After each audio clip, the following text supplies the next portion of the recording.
आज मैं कुछ हैबिट्स की बात करने वाली हूँ कि अगर आपको ये हैबिट्स हैं जिसकी आज हम चर्चा करेंगे, डिटेल में समझेंगे, तो बेबी प्लानिंग के लिए आपको रुक ही जाना चाहिए। अदरवाइज या तो प्रेगनेंसी होगी नहीं, आप निराश होंगे, फ्रस्ट्रेट होंगे लाइफ में।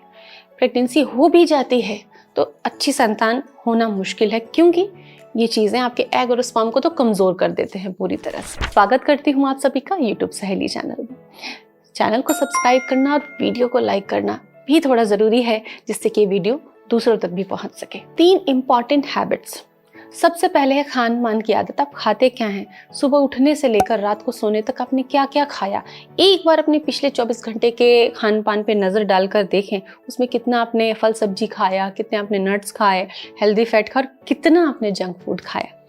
तो आहार जो है वो हमारे शुक्र धातु को मजबूत करता है, जो कि प्रजनन के लिए, रिप्रोडक्शन के लिए चाहिए, ऐसा आयुर्वेद कहता है। तो अगर आहार ठीक नहीं है, किन्हीं कारणों से, हो सकता है कि आपकी कोई मजबूरी हो, आपकी ड्यूटी इस तरह की हो, आप ऐसी जगह पर हो जहाँ पे हेल्दी अवेलेबल नहीं है फूड, तो ऐसे में प्रेगनेंसी प्लानिंग थोड़ा सा डिले कर देना चाहिए। जब आप हेल्दी रूटीन में आए तब ही प्रेगनेंसी प्लान करना चाहिए, क्योंकि इससे आपकी होने वाली संतान की गुणवत्ता पर बहुत असर पड़ता है। श्रेष्ठ संतान के लिए आहार बहुत महत्वपूर्ण है। दूसरी हैबिट है आपकी स्लीपिंग हैबिट्स।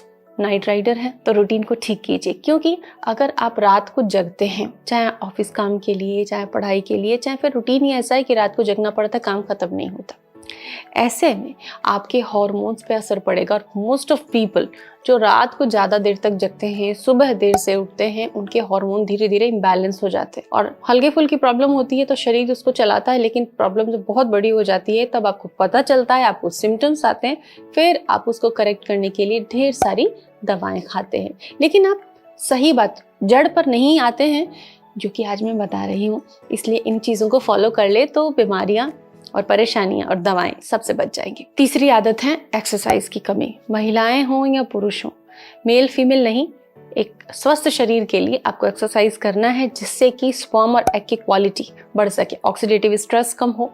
और हार्मोन्स बहुत इंपॉर्टेंट रोल है एक्सरसाइज का हार्मोन्स को बैलेंस रखने में। 50% से भी ज़्यादा लोग अगर एक्सरसाइज करते हैं तो उनको हेल्दी प्रेगनेंसी कंसीव होती है। सर्कुलेशन अच्छा होता है, ओवरीज यूट्रस की फंक्शन अच्छा होता है, हार्मोन्स अच्छे से बनते हैं, स्ट्रेस कम होता है, भूख अच्छी लगती है, डाइजेशन बहुत अच्छा रहता है। ऐसे ही बहुत बड़ी लिस्ट है फायदों की एक्सरसाइज की। तो 3 हैबिट्स, अगर 3 हैबिट्स, ये तीनों हैबिट्स अगर आपकी ठीक नहीं है तो प्रेगनेंसी प्लानिंग रोक देनी चाहिए और ठीक कर लें कम से कम 3-4 महीने, फिर आप बेबी प्लानिंग करें, तो एक श्रेष्ठ, एक अच्छी संतान के माता पिता बन सकते हैं। तो अब बात करते हैं सॉल्यूशन की। आइए डाइट को हम एक बार समझते हैं। डाइट में फल और सब्जियों का महत्व ज़्यादा होना चाहिए। दालें, अनाज प्रमुख चीज़ें होती हैं, लेकिन कई बार ना फल सब्जी इग्नोर हो जाती है। डेयरी के प्रोडक्ट्स, अनाज और दालें, कोशिश करें कि कुछ स्प्राउटेड अंकुरित चीजें अपने आहार में आप शामिल करें, ये बहुत ज्यादा फायदा देगी। अनाज तो वही है, लेकिन आपने उसको अगर अंकुरित कर लिया तो उसका पोषण बढ़ जाता है, बहुत ज्यादा बढ़ जाता है और एक सुपर फूड की तरह हो जाता है वो। तो अंकुरित चीजों को शामिल करें डाइट में, फल सब्जी ज्यादा रखें, सलाद जरूर खाएं, दूध दही का प्रयोग जरूर करें।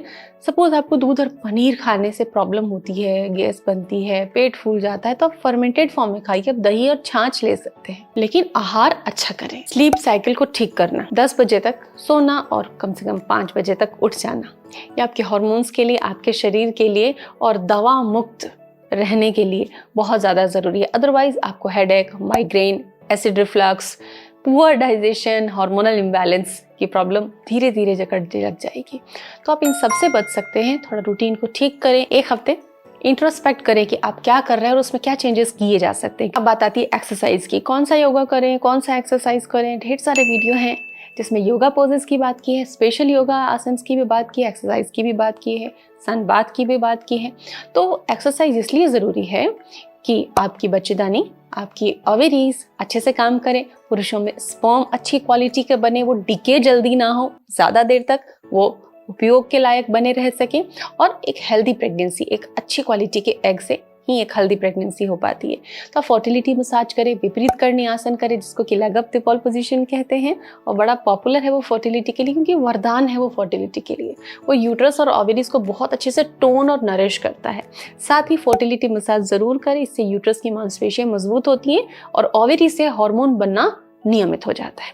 इसके बाद थोड़ा वॉक करें, कम से कम 20 मिनट की एक्सरसाइज जरूर, और कोशिश करें कि आउटडोर कर पाए। हफ्ते में 3-4 दिन पे अगर आउटडोर कर पाते हैं, बाकी डेज इंडोर कर लेते तो ये भी एक अच्छा आइडिया है।